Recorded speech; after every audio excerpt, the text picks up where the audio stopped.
讀 finance 嘅，一路以嚟都係讀 finance 嘅。咁我畢業之後咧，其實就喺啲 hedge fund 入邊做 support 啊，做 operation 咁樣樣啦。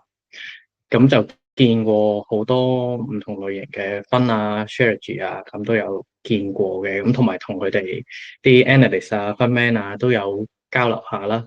咁就其實見過唔同嘅 fund 咧，咁其實 Cancer 呢種做法咧係比較少見嘅。同埋亦都知道好多分其實都係即係有啲求其啦，自己炒嘅時候都係其實同散戶差唔多嘅。咁就喺今年1月嘅時候咧，咁我就誒加入咗呢個 Option Spider 啦，咁就同大家一齊啱啱開始嘅啫，其實都係2個月。咁今日咧就想講下啲 indicator 嘅。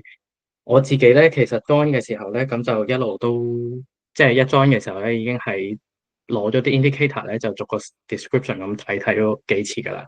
咁我當大家依家嗰個 set up 都冇乜問題啦。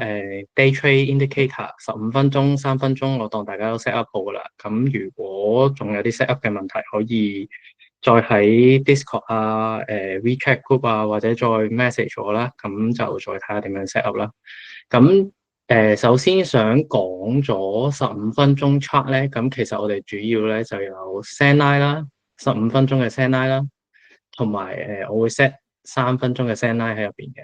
咁仲有呢個 T Robin 啦、pivot 啦，咁下面呢3個咧，我哋就係成日講嗰個三寶啊，咁就會3個夾埋一齊用嘅 Stoch 啊、Market Hit 啊，同埋呢個 BC Distribution 咁樣樣嘅。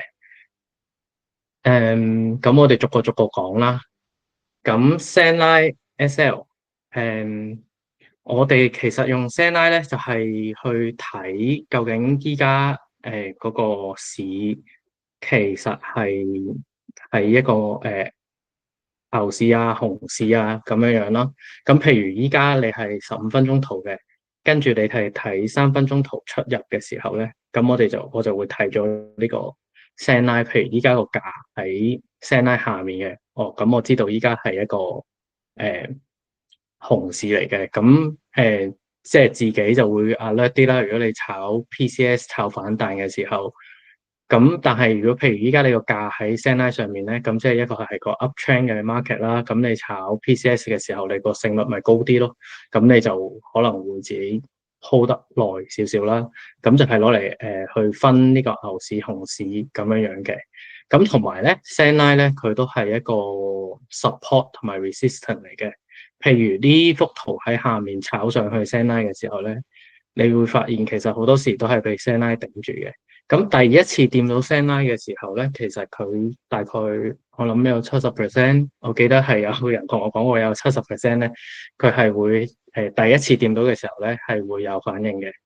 咁但係掂多幾次嘅時候咧，佢就會穿嘅啦。咁即係譬如你呢度掂到好多次，佢就有機會升穿個 send line 啦。咁所以即係自己做 trade 嘅時候就可以alert 少少呢件事啦。同埋 send line 你見到佢係一個45度斜嘅時候咧，就即係個市行緊一個 trend 咯。咁如果係上面斜落嚟，咁就係一個 down trend 啦。如果係下面斜上去咧，就係一個 up trend 啦。咁如果佢係打橫嘅時候咧，咁其實個市就比較平坦嘅。咁下一個 indicator 咧就係呢個trend Robin 啦。咁其實就都係攞嚟睇 trend 嘅。咁喺15分鐘圖入邊咧，我哋就會睇一睇啦。譬如你見到佢係一波一波咁啦，咁你見到紅色就係跌浪啦，綠色就係升浪啦。咁呢啲位咧就係轉浪嗰啲位咧，咁個絲帶啦，我哋叫做絲帶咧，佢就會扭埋一齊咁樣樣嘅。咁佢啱啱開嘅時候咧，咁就係一個新嘅 trend 開始噶啦。咁所以如果你見到一個新嘅 trend 啱啱開始嘅時候，你去做反向咧，其實個成功嘅機會就唔係好多嘅。咁大家就可以留意一下，譬如等到嗰個 trend 行咗一半嘅時候，你就再見到有其他 signal 配合咧，咁就做反向嘅操作咧，咁可能會好啲啦。咁如果你係見佢啱啱開 trend 嘅時候，你就可能做一個順勢嘅交易，咁就會成功率會好啲啦。咁之後咧就會講一講呢個 pivot 嘅 pivot 咧，咁其實呢個 pivot 都幾準嘅。你見佢support resistant 嗰啲線啦，咁你開咗之後你就見到上面有三條線就係 resistant 啦，下面有三條線就係 support 啦。咁如果佢跌穿咗再升上嚟嘅時候，咁 support 位就變咗 resistant 嗰啲位啦。Ken Sir 有提過嘅，因為以前就冇電腦啦，咁好多時都係用呢個 formula 去計嗰啲盤點樣落啦，咁所以好多時個價去到呢啲位嘅時候，就會有一啲 support resistance 嘅反應嘅，咁特別去到support free 同埋呢個 resistance free 嘅時候咧，其實嗰個成功嘅機會率就好高嘅，但應該之前有講過話係大約有90%都係會成功企咗喺呢啲位上面啦。Even 佢係咪真係反彈或者跌翻落嚟都好，咁但係呢啲位都係一啲好 critical 嘅位，我哋可以特別留意啦。如果做 trade 嘅時候，咁開始講呢三寶啦，我哋成日都話三寶有呢三個嘅，咁就係Storch 啦，或者係用 DTO 啦，咁呢兩個其實好似嘅，咁我自己就中意用 Storch 多啲嘅，咁但係我喺另外一幅圖自己都會開埋個 DTO 嚟度睇啦，咁另外第二個就係呢個 Market Hit 啦，同埋呢個第三就係呢個 BC Distribution 嘅，咁講咗呢個 Storch 先啦。Storch 其實佢係一個 momentum 嘅 indicator 嚟嘅，咁就係睇翻你依家 underlying 嗰個 price 嘅 movement 啦，咁究竟係一個點樣嘅狀態啦？咁你見到有時佢係會一波一波咁樣行嘅，咁去到上面咁其實就係一個好 overbuy 嘅 signal 啦，你就要 alert 佢啦，即係可能有機會回調啊咁樣樣啦。咁相反啦，去到下面呢啲位嘅時候咧，你就見到其實就係一個 oversold 咯。咁你如果做 trade 嘅時候，咁你就可以 alert 呢啲位啦，同埋你見到其實呢啲位再反彈上去嘅嗰個機會係多好多嘅。咁但係唔係每次都成功啦，咁所以我哋就配合埋另外嗰兩個 indicator 去做嘅。咁呢個 DTO 咧就係同 RSI 差唔多啦，咁但係 Cancer 入邊就應該係包咗啲money flow 啊，同埋一啲其他嘅 factor 去，然之後計呢個 DTO 嘅 indicator 出嚟嘅。咁你見到其實佢同呢個 software 咧都好似嘅，佢係或者你係睇升啦，咁就成功率會好啲啦。咁另外第二個 indicator 咧就係呢個 SPX 嘅 market hit 啦。呢個 indicator 咧，Cancer 應該係喺 CBOE 嗰度攞 data 去計嘅，應該係VIX 嗰邊嗰啲 data 去計啦。咁但係大家最主要就係需要留意嘅咧，其實佢係一個俾你去抄底嘅一個 signal 啦。咁你見到佢中間呢個圖，咁個 price movement 嘅時候咧，佢就會一路波動啦。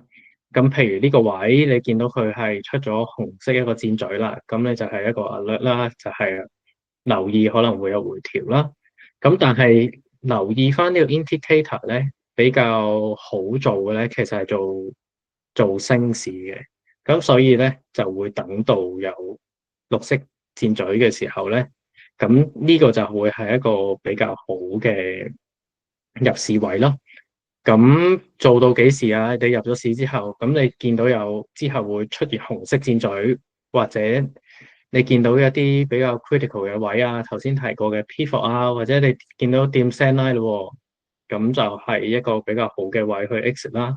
咁就同埋你會配合埋其他呢三個嘅，咁你見到呢個綠色箭嘴喺呢個位嘅時候，咁呢個 Storch 或者 DTO 咧，都係喺一個非常低嘅位置啦，已經係 oversold 啦。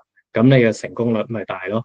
咁陣間會講埋呢個 BC distribution 啦。咁但係你如果睇翻呢個 case 咧，其實呢個 Storch 啦係一個 oversold 嘅位置啦，呢度出咗個 entry signal 啦。同埋呢個 BC distribution 都喺呢個紅色線外面嘅，咁咧就係一個非常好嘅入市嘅位置啦。咁佢最終都係 play out 到嘅呢個位。好啦，最後一個三寶咧就係呢個 BC 嘅 distribution 啦。其實佢係一個你當佢係一個 indicator 去睇，其實佢有冇機會去做 mean reversion 啦。因為個價格一路波動嘅時候，佢係有好多時會係出咗出咗一啲統計學上面嘅標準差，兩個標準差外面嘅位置啦。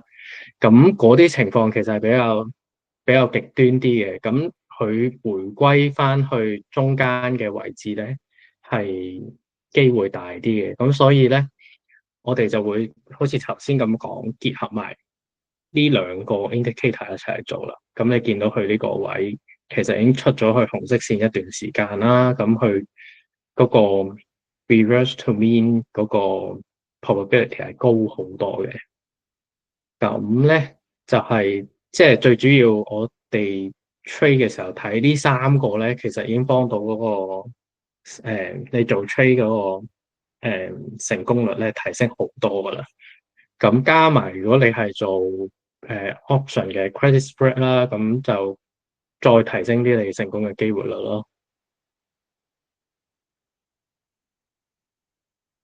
誒，咁講完15分鐘圖咧，咁我就去講3分鐘圖嗰個 set up 啦。3分鐘圖嗰個 set up 其實就大致上都差唔多嘅，咁我都係會開翻15分鐘嘅 send line 啦，3分鐘嘅 send line 啦，咁我會繼續開 pivot 啦。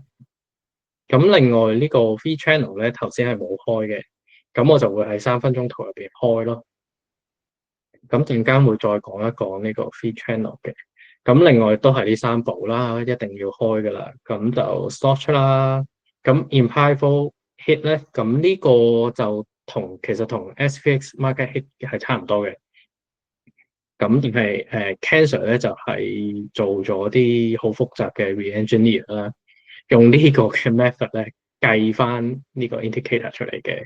咁同埋要提一提呢個 SPX 嘅 market hit 咧，其實就最早一定係 apply 喺呢個SP500嘅 future 啦，同埋佢 SP 嘅。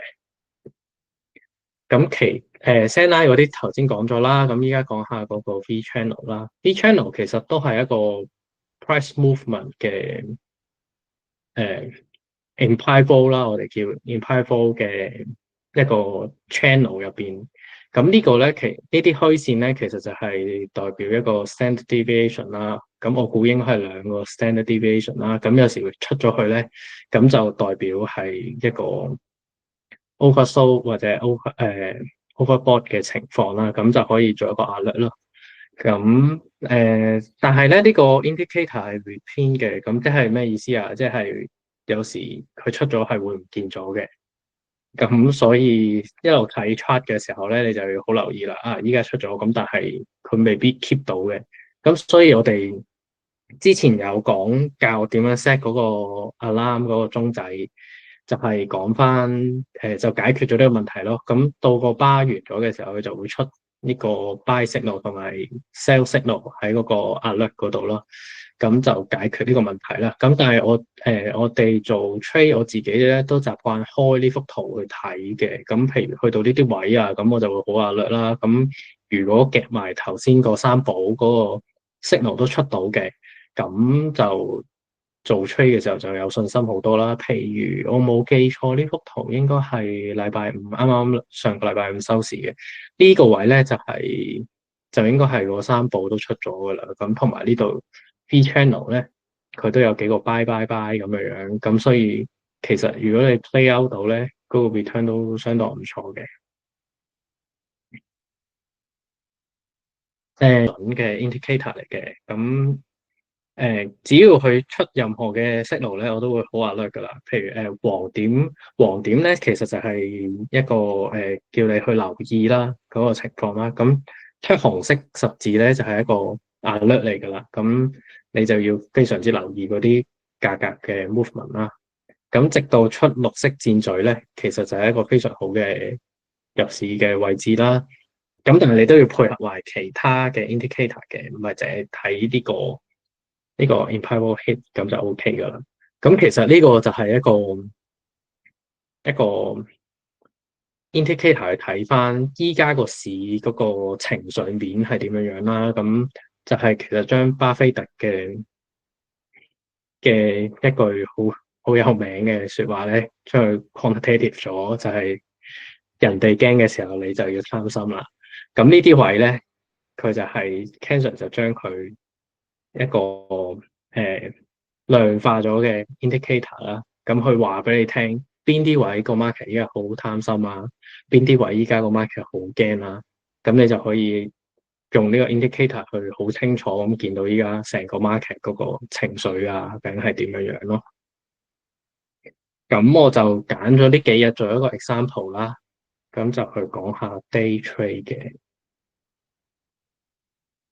咁呢個係25號嘅 example 啦，我嗰日做咗5個 trade。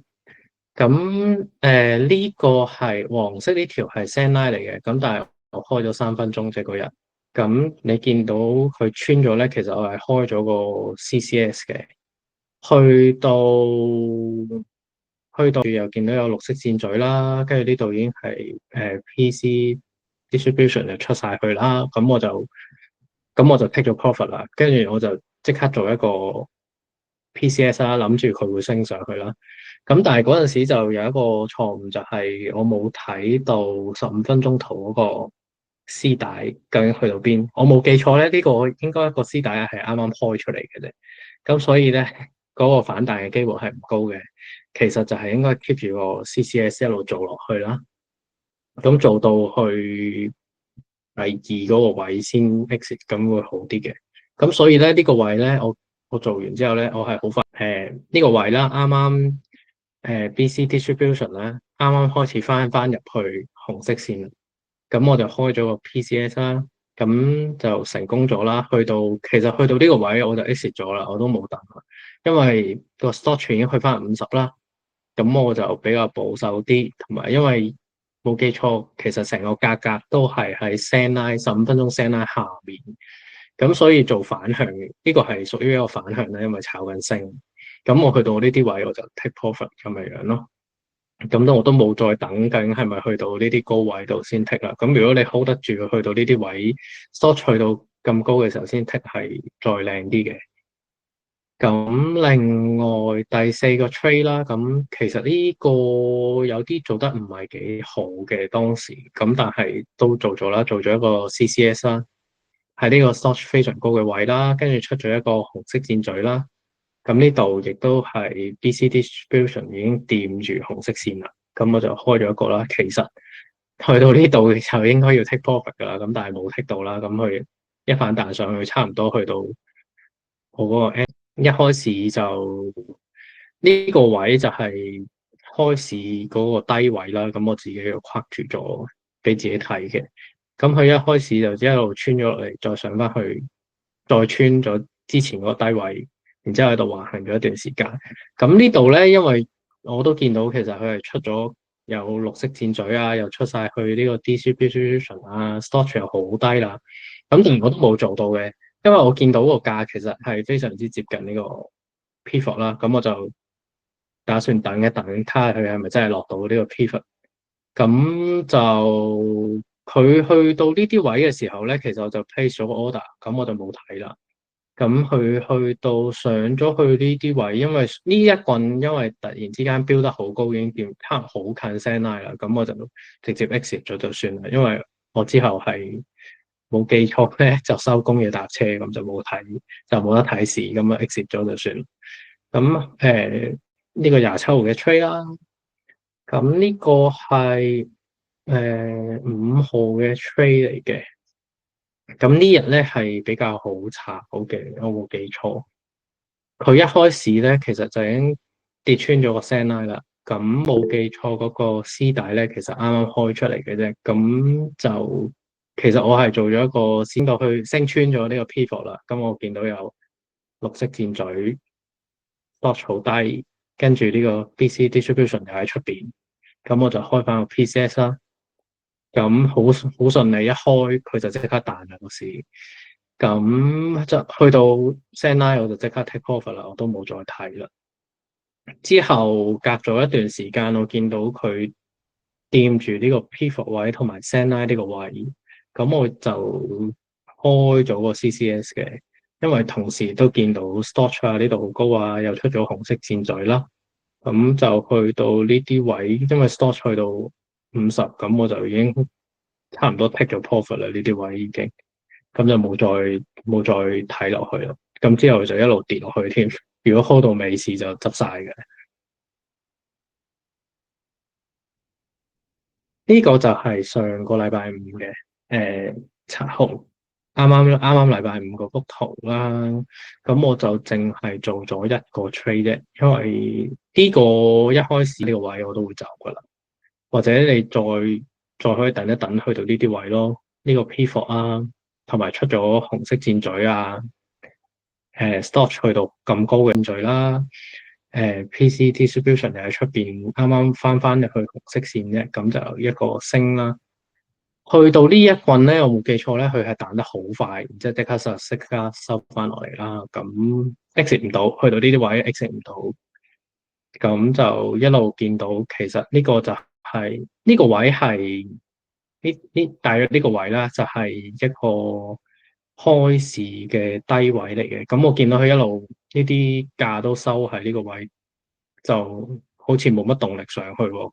咁已經去到50就開始 Stoch 去到50就開始跌啦。咁我就即刻喺度走咗啦。之後呢個位其實就係一個幾好嘅 buy in 息路嚟嘅呢啲位。我記得15分鐘圖都有出綠色箭嘴啦，咁但係我 miss 咗嘅呢個位，咁佢一路就炒上去啦。夜晚美市嘅時候，好，咁呢個就係、呢幾個 example 就係講下呢個 day trade 咁，我平時點睇圖啊，自己嗰個 action 係點樣樣啦，係有啲跳得有啲假嘅，我覺得。咁依家就係、我自己就係開個實盤價喺度睇住啦。咁如果真係做 trade 嘅時候，就 mark 翻實盤價，究竟個價錢係點樣樣去做 paper trade 咯。我自己主力暫時都係 paper trade 啦。咁我諗做咗幾條係真 trade 啦。咁就發現其實嗰、個真 trade 嘅時候嗰、個 option 呢個 price 係難 trade 好多嘅，佢冇 paper trade 喐得咁快啦，即係你睇啱方向佢喐得好快嘅 paper trade，咁就好快同埋好簡單。你見到啲價好奇怪咁 take profit 就 take 咗佢啦，係啦，咁就其實 paper trade 你最主要練下係自己呢啲出入嗰啲位置究竟啱唔啱咯，咁會好啲啦。咁之後就對成個 system 嚟到。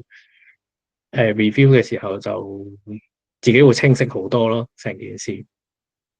咁依家就再講下 swing trade 啦。swing trade 其實都係用翻呢啲 indicator 嘅啫。咁你做個 day trade 就覺得 swing trade 係簡單好多嘅，就冇咁緊張啦，個節奏冇咁快啦。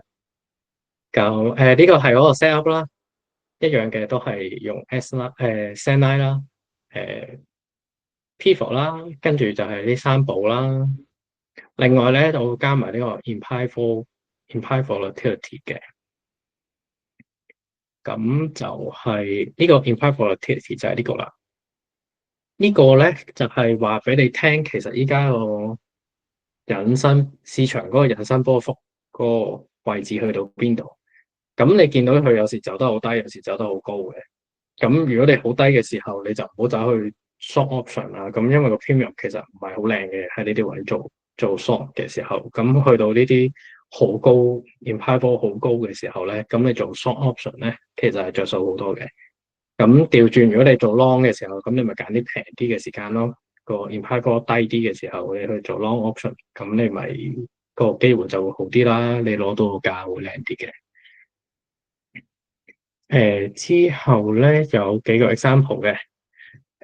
Ken Sir 喺個 blog 嗰度都有 post 出嚟啊，有幾個 case 嘅。咁如果大家未 join 就 join 咗先啦，咁可以睇一睇佢嗰啲 post 嘅。係啊，咁大家但係留意翻呢啲就係最好分住做咯。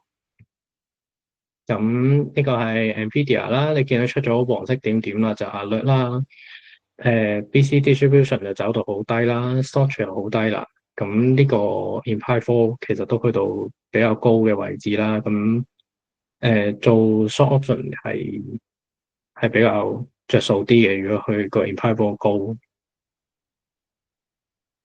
呢個 Amazon 佢出咗幾個黃色 dot 噶啦，咁都係值得留意嘅。咁同埋你見到佢都喺 stand line 嗰度企穩咗未穿嘅。咁呢啲 distribution 又去到一個比較低嘅位置啊，storage 都好低啦。咁都係一個值得 alert 嘅一個 case 嚟嘅。另外咧，港股我自己冇睇嘅，咁但係我見到有人分享呢個 case 9961，咁成個就係一個非常之靚嘅 case 啦。你見到其實同 Google 去到呢啲位差唔多嘅，佢都係有黃色 dot 啦，跟住好 overheat 啦，呢啲十字位，跟住再黃色 dot 叫你 alert 啦，就出咗個綠色箭嘴入市位啦。咁你見到 storage 好低啊，跟住呢個 BC distribution 啱啱喺呢啲位度翻去比較正常嘅位置啊，咁佢就已經開始反彈啦，仲彈得好好，咁樣樣咯。好，咁今日就講 indicator 就大約係咁多啦。咁大家有冇咩特別問題，或者一齊想傾下，或者入咗去，因為好多時咧，佢紅色出咗嚟咧，佢會彈一彈，可能會再落紅色嘅，所以你最好就分住。同埋嗰隻股票咧，你真係要即係好中意嘅，例如 Google NVDA 可能有110啦、100同埋93個 level 噶嘛，咁你就分住入去買呢隻股票。咁另外一種方法咧就係做 leap call，咁唔係好多。咁你想即係淨係當 swing 嘅啫，你唔想攞股票嘅，你就用 PCS。咁啊，通常用 PCS 就做40。你覺得隻股票去到呢個位，你覺得仲有少少機會會落去嘅，咁你可能就做個 ratio put spread。咁即係我喺我嗰個 Discord 裏邊咧有講過一個例子嘅就係 PLTR，我做到個 put spread 嘅。咁如果 worst case 佢升咗上去嘅，咁你就賺大約8% 啦，10% 到啦。咁如果去到60嘅，咁你咪賺500幾蚊咯，有成10幾個 percent 到咯，係45日啊，45日攞10%。咁如果佢真係再繼續跌嘅，咁你就喺大約55蚊就接呢隻股票啦。咁你自己係即係呢啲係好睇個人㗎。咁有啲人中意覺得話我50蚊都係嫌貴嘅，咁我唔做，咁咪等咯。你等到下一個 level，其實 PLTL 咧係會賺咯。咁如果你話買股票嚟講咧，我基本上係唔做 stop 嘅，我基本上係即係分住就買股票入去，咁啊等佢升翻上去。因為呢啲 mega 咧，佢哋大部分時間咧都好多需求噶，除非佢有呢一個 structural change 咯，咁你就真係要走啦。咁大部分時間可能我 allocate 10% 嘅，咁我每一注咧就做2%、3%咁咪分。佢哋問咩住？佢話佢根本就未輸過，即係佢做 back test 啊。唔係實盤啊，去做 back test 攞住啲 mega 或者攞住 TQQQ 或者 QQQ 嗰啲 SPY 啊，佢就分6注嘅。咁例如佢成個 portfolio 有100萬，咁佢就用10萬嘅錢去做一隻股票。咁10萬裏邊咧，佢就分6注，就2萬5入。佢就話佢同我講就話未輸過咯。咁所以你好 depends on 你自己想點樣做咯。唔一定係買股票啊，唔一定係 short put 啊，唔一定係 PCS 嘅。咁你睇自己睇自己嘅情況去決定。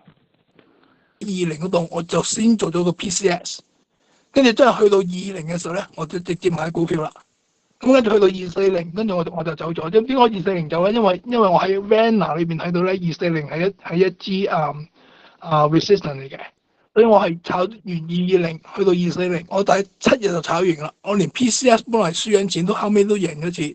我 PCS 係過6入緊，因為我係 OTM 啊嘛，我係過6入去嘅。咁後尾佢上到去240嘅時候咧，係咁。如果你250入咗去咧，咁你可以分住咁入去250。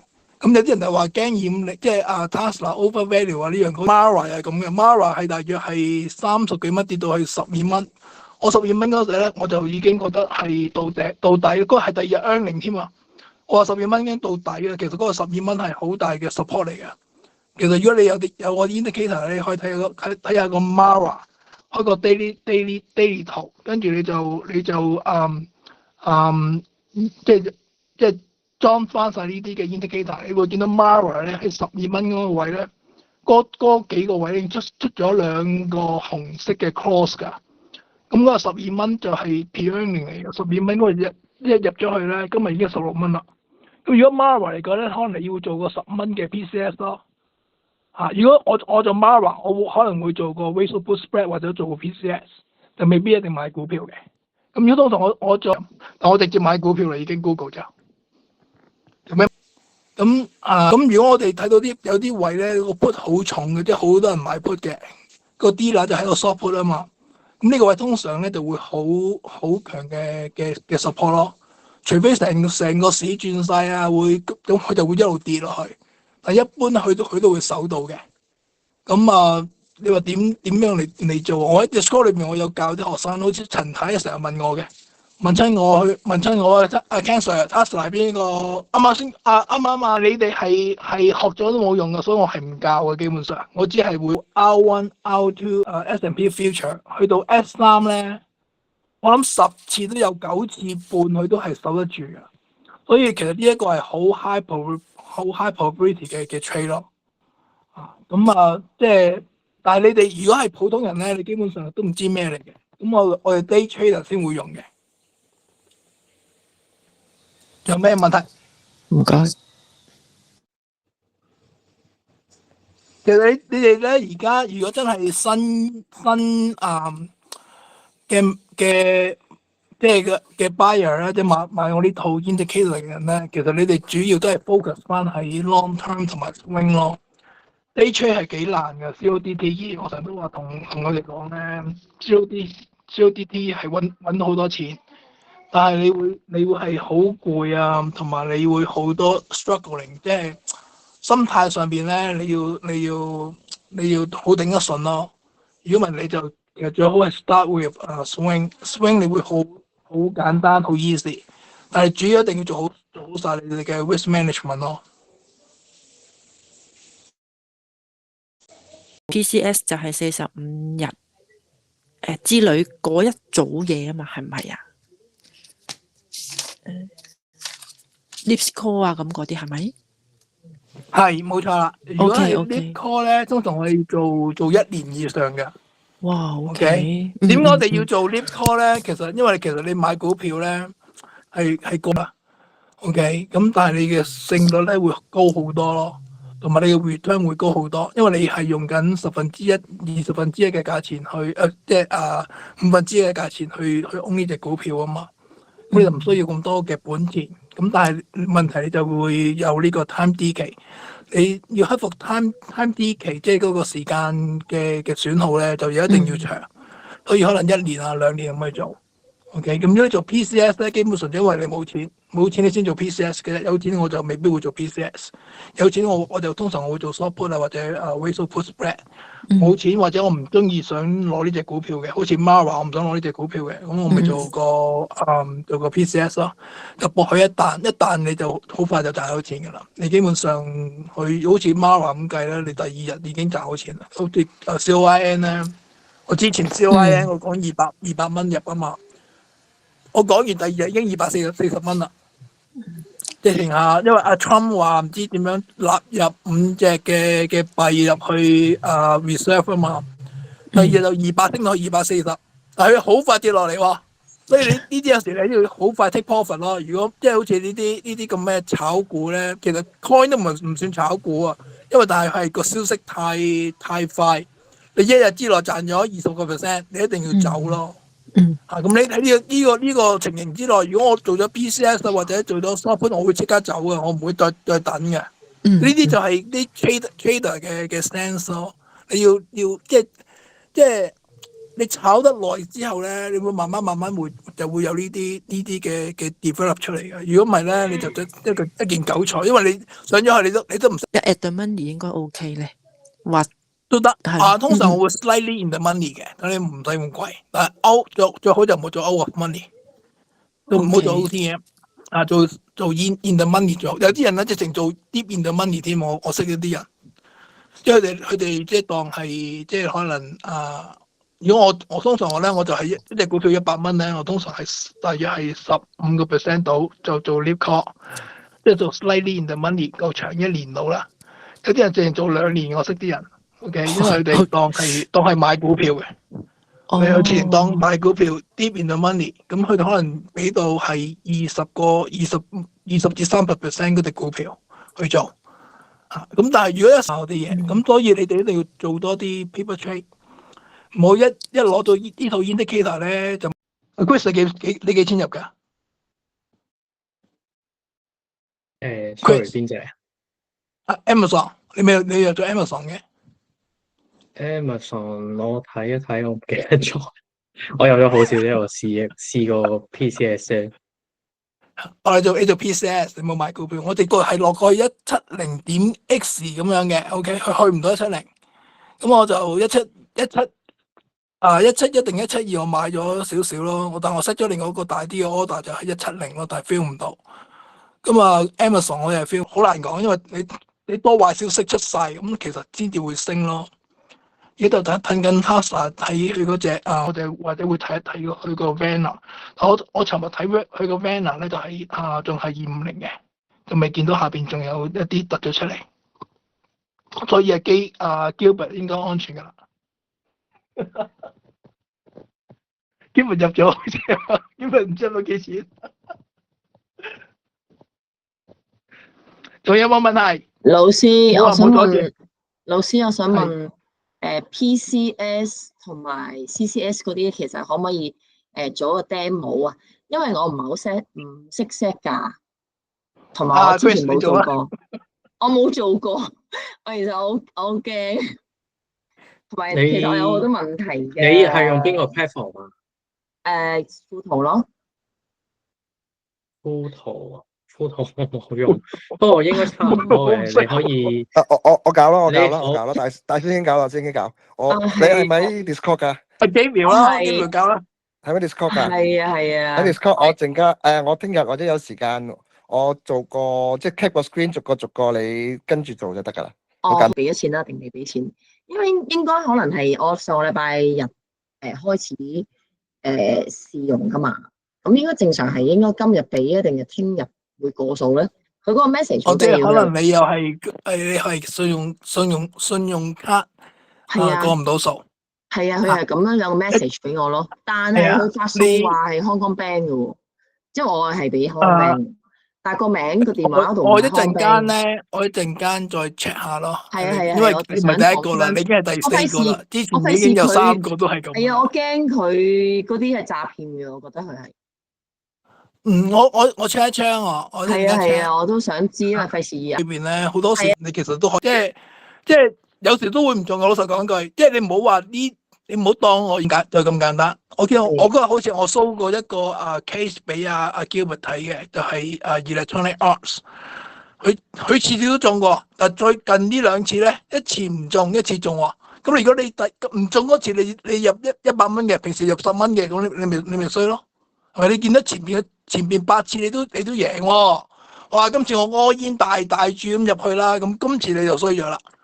嗱，如果你係每一次都係困住嘅，每一次都10蚊入去嘅，咁我哋贏咗9次，輸咗1次啫嘛。即係我 system 冇可能係100% 嘅，你記住一樣嘢。呢個升嘅時候，咁你可能中咗8次，輸咗2次，咁你都仲有6次贏錢啊嘛。咁你長遠嚟講，你咪係可以 trade for living 咯。就唔好話次今次我又要100蚊，但係我平均嚟講，我每一次做 PCS 或者 CCS 我都係10張，同埋我多數都係做 ATM， 我每一次都係攞2蚊至2個半以上嘅，所以變咗我嘅 risk reward 就係1對。問咧，如果我有嗰啲咩你哋講咩45 DTE 啊、21 DTE 啊、DC 出即係仲有幾一日就係到期嘅。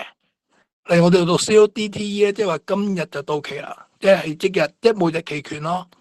如果4 profit 就走啦，即係唔可以，你就唔會 hold 到去到期為止，亦都唔會 hold 到去100% 嘅，即係你唔好諗住我攞咗2蚊，我就攞盡2蚊，就唔好做呢樣嘢。好似我哋炒 PCS 同 CCS 一樣嘅啫，好似就Iron Condor 都係咁，我哋唔會話揸到去收市嘅。我哋收市之前2個鐘一定走晒。咁因為去到後邊嘅時候咧，你嗰個加碼嗰啲嘢會好強嘅時候咧，你就會有好大嘅 volatility。咁你嗰個 trade 咧就變咗好危險。OK，所以如果 swing trade 嚟講，我哋就會做45日嘅 DTE，跟住就50% 就會 take profit，或者21日唔理輸贏都要走，因為如果過咗21日之後咧，你會好大機會會俾人做 assignment， 就會俾你問阿斌啦，我都唔識啊。我搞咗好耐咧，做反而係啊！我見到就係有 show 出嚟，你哋話做咗啊嘛，但係我又試咗 set 咧，但係反而係話唔好 alarm 喎。但係佢係咪都冇 alarm 我咯？即係冇通知我咯。即係平時要問阿斌啊，阿斌話阿斌尋日話佢 set 咗啦已經，但係我就唔知阿斌係咯，我唔知喎，但係我就見到有人 set 住。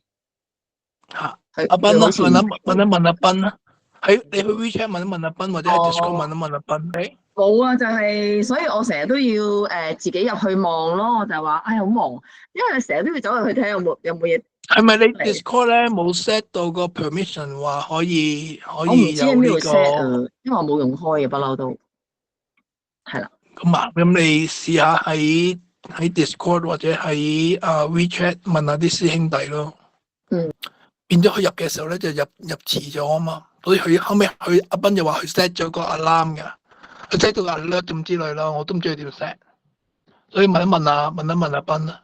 哦，好，我就見到佢話 set 咗 alert，跟住我就即刻走去撳嚟撳去都撳唔到。係啊，你問佢咯，直情好開啊，唔該咯。call 佢，我唔得，我唔係師傅。唔係啊，唔驚嘅，我哋唔使，有冇問題？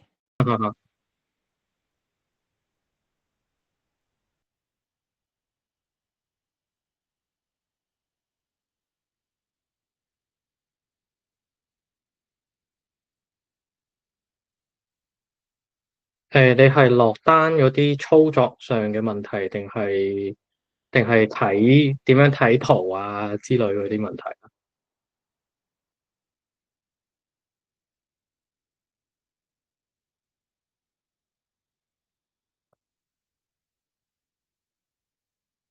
哦，咦，有冇得咁樣？因為我喺電話度做嘅。